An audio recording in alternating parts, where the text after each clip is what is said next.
আসসালামু আলাইকুম এভরিওয়ান, আপনাদের সবাইকে ওয়েলকাম করছি আমার চ্যানেল সুমাইয়াস কিচেনে। হোপফুলি আপনারা সবাই অনেক ভালো আছেন। দেখে নিশ্চয়ই বুঝতে পারছেন আমি আজকে আপনাদের সাথে কিসের রেসিপি শেয়ার করতে যাচ্ছি। আজকে আমি খুবই সিম্পল ওয়েতে একটা স্পেশাল শাহী গাজরের হালুয়া করে আপনাদেরকে দেখাবো। খুব ইজি প্রসেসে কিন্তু আপনারা দারুণ স্বাদের এমন একটা শাহী গাজরের হালুয়া তৈরি করে নিতে পারবেন। হোপফুলি আমার আজকের রেসিপি আপনাদের কাছে ভালো লাগবে। চলুন তাহলে রেসিপিটা দেখে নেওয়া যাক। প্রথমে আমি গাজর নিয়ে নিয়েছি। এখানে 1 কেজি পরিমাণ গাজর আমি ভালো করে ধুয়ে পরিষ্কার করে তারপরে গ্রেটারে গ্রেট করে নিয়েছি। গ্রেটারের সবচেয়ে চিকন ব্লেডটা দিয়ে কিন্তু আমি এগুলো গ্রেট করেছি, কারণ গাজরের হালুয়া বানানোর ক্ষেত্রে গাজরটা যতটা চিকন হবে ততই কিন্তু পারফেক্ট হবে। এরপর চলে যাব রান্নার মূল পর্বে। চুলায় আমি একটা বড় প্যান বসিয়ে নিয়েছি আর এর মধ্যে আমি দিয়ে দিচ্ছি ঘি। এখানে আমি প্রথমেই 3 টেবিল চামচ পরিমাণ ঘি অ্যাড করে নিয়েছি।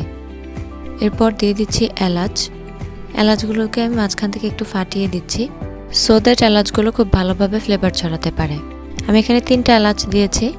এরপর একটু নেড়েচেড়ে মিশিয়ে দিচ্ছি। এবার আমি দিয়ে দিচ্ছি গ্রেট করে রাখা গাজরটা। সম্পূর্ণ গাজরটাই আমি একসাথে দিয়ে দিব আর এরপর খুব ভালোভাবে নেড়ে ঘিয়ের সাথে গাজরটাকে মিশিয়ে নিতে হবে।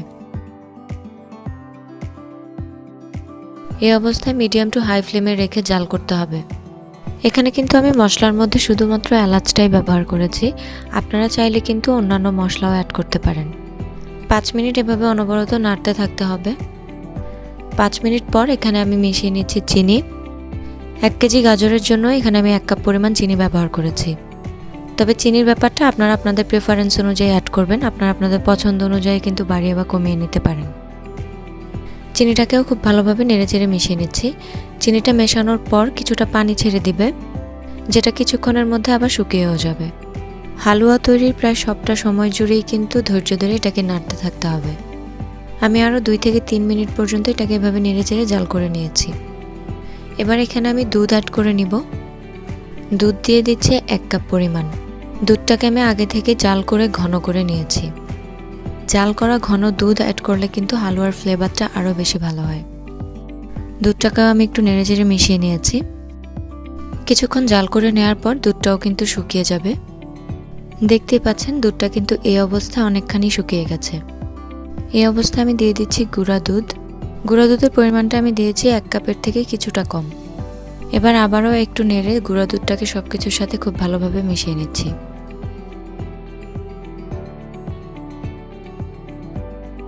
মেশানো হয়ে গেলে এখানে আমি কিছুটা কিশমিশ অ্যাড করে দিচ্ছি। আপনারা চাইলে কিন্তু কিশমিশের সাথে কিছুটা বাদাম কুচিও অ্যাড করে নিতে পারেন। কিশমিশ দেওয়ার পর আমি আবারও এগুলোকে নেড়ে মিশিয়ে দিয়েছি। আর আমি আগেও বলেছি হালুয়া তৈরির এই পুরোটা সময় জুড়েই কিন্তু আপনাকে ধৈর্য ধরে নাড়তে থাকতে হবে। এই অবস্থায় এখানে আমি খুবই সামান্য পরিমাণ একটু লবণ দিয়ে দিচ্ছি। মিষ্টি কোনো খাবার তৈরির ক্ষেত্রে সামান্য পরিমাণ লবণ অ্যাড করলে কিন্তু এটার টেস্ট আরও বেড়ে যায়। তবে আপনি যদি পছন্দ না করেন তাহলে সেক্ষেত্রে স্কিপ করতে পারেন। এখানে আমি আবার 1 টেবিল চামচ পরিমাণ ঘি অ্যাড করে দিচ্ছি। শেষের দিকে একটু ঘি অ্যাড করে দিলে কিন্তু খুবই স্ট্রং একটা ফ্লেভার ছড়ায়। গাজরের হালুয়া তৈরির ক্ষেত্রে কিন্তু অবশ্যই হালুয়াটা ঘি দিয়ে রান্না করতে হবে, এটা কিন্তু তেল দিয়ে রান্না করা যাবে না। হালুয়াটাকে আমি একটু প্রেস করে দেখছি এটা থেকে এখনও কোনো লিকুইড বের হচ্ছে কিনা। এমন হলে এটাকে আরও কিছুক্ষণ জাল করে নিতে হবে। গাজরে ইউজ করা দুধটা পুরোপুরিভাবে শুকিয়ে না যাওয়া পর্যন্ত অনবরত নাড়তে থাকতে হবে আর এটাকে জাল করে নিতে হবে।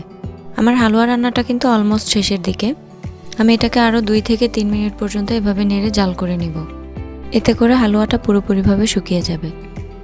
আমার হালুয়াটা কিন্তু রেডি হয়ে গেছে। এবার আমি চুলা বন্ধ করে এটাকে উঠিয়ে নিব। খুব ইজিলি তৈরি হয়ে গেল গাজরের শাহী হালুয়া। এই হালুয়াটাকে আমি একটা ডিশে সার্ভ করে নিচ্ছি। আর একটু টেস্ট বাড়াতে আমি উপর থেকে বাদামের কুচি ছিটিয়ে দিচ্ছি। এখানে আমি কাঠবাদাম কুচি দিয়েছি, আপনারা কিন্তু আপনাদের পছন্দের যে কোনো বাদাম কুচি করে এর মধ্যে দিয়ে দিতে পারেন।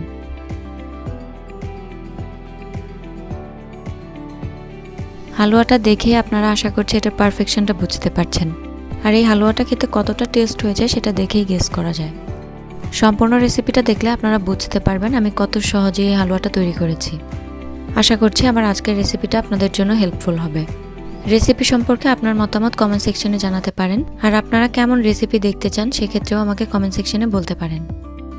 রেসিপি ভালো লাগলে অবশ্যই সুমাইয়াস কিচেনের পাশে থাকবেন। দেখা হবে আবার নতুন কোনো রেসিপি নিয়ে। আল্লাহ হাফেজ।